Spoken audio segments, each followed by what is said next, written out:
আজি মই এখন মিক্স শাকৰ ভাজি বনালোঁ। মিক্স শাক মানে মোৰ টাবতে যিমানখিনি শাক আছিলে আটাইখিনি দি দিলোঁ। খুতৰীয়া, মৰিচা, পিৰালি পালেং, পদিনা, ধনিয়া সকলোখিনি দি দিলোঁ আৰু লগতে এটা আলু কুটি ল'লোঁ আৰু নহৰু কেইফুটামান কুটি ল'লোঁ আৰু জলকীয়া দুটা লৈছোঁ ফালি পেলাই। এতিয়া মই কেৰাহীত তেল দিলোঁ।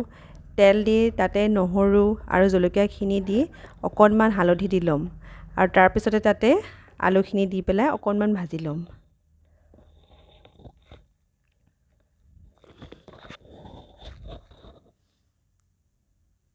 আৰু অকণমান নিমখ দিছোঁ সোৱাদ অনুযায়ী আৰু সেইখিনি অকণমান সিজিবলৈ ঢাকোনখন মাৰি দিছোঁ।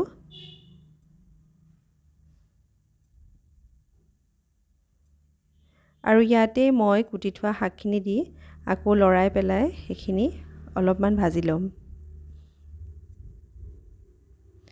শাক বেছি নহয়, অকণমান আছিলে।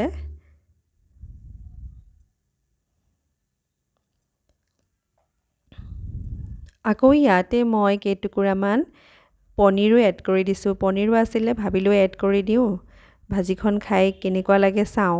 আৰু বেয়া লগা নাই, ভাজিখন ভালেই লাগিছে। পদুনাও দিলোঁ, ধনিয়াও দিলোঁ, দি পেলাই আকৌ ভাজি লৈছোঁ অকণমান লৰাই লৰাই হেতাখনেৰে আৰু আকৌ ঢাকোনখন মাৰি এয়া সিজিব দিলোঁ। এয়া ভাজি মোৰ তৈয়াৰ হৈ গ'ল আৰু খাবলৈ বহুত সোৱাদ হৈছে ভাজিখন।